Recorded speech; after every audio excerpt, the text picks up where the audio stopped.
দাদু, জাতির মান সম্মানটা খায়ও না। সারাটা বছর ধরে এই প্রবাসের বাড়িতে থালি বাসন মাইজে খায়া গেছো, আবার দেশে যাও থালি বাসন মাজতেছো। তোমার এই কাহিনী দেখে কয়েকদিন পর তো আমার বউ বলবি, কে ওই যে আর এস শফিক যদি তার বউকে থালি বাসন মাইজে খাওয়াইতে পারে, তুমি কোন জমিদার থালি বাসন মাজতে পারবে না? তোমার জন্য যেন আবার আমাদের না থালি বাসন মাজা লাগে। আলমগীর দাদু, কেবল তো শুধু আমি থালা বাসন ধোয়া শুরু করছি, আর কিছুদিন অপেক্ষা করো। এমন এমন ভিডিও দাদির সামনে তুলে ধরবো, সেই ভিডিও দেখার পরে দাদি তোমারে বলবে, এবার না আসলে বাড়িতে আগুন লাগাইয়া দেবো তোমার পুরা বাড়িতে। দুলাম আমার হেনে বসে বসে ভিডিও দেখতে যা। এই যে তোমার থাল বাসন মাজবো কিটা? এই থাল বাসন গুলো রাখবা, ওই যে ঘরে ছায়া বিলাস আছে, ছায়া বিলাস গুলো নিয়ে এসে খাইতে নিয়ে আসবা। আর ছায়া বিলাস খাতা হয়ে গেলে পরে ঘরের ভিতর দেয়, ওই যে রান্না করে যা রান্না করবা, রান্না করি না নিয়ে আসলে পরে কিন্তু আজকে তোমার লাইট অফ করতে দেবো না।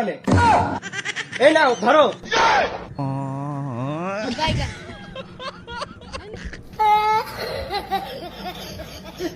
এই শব্দ সেই দুটের, এই আলমগীর আর এই শফিকির। হ্যাঁ, এই তোমাদের জন্য দেখো তো আমার বউ আমার হাতে আসছে বাসন ধরা আছে।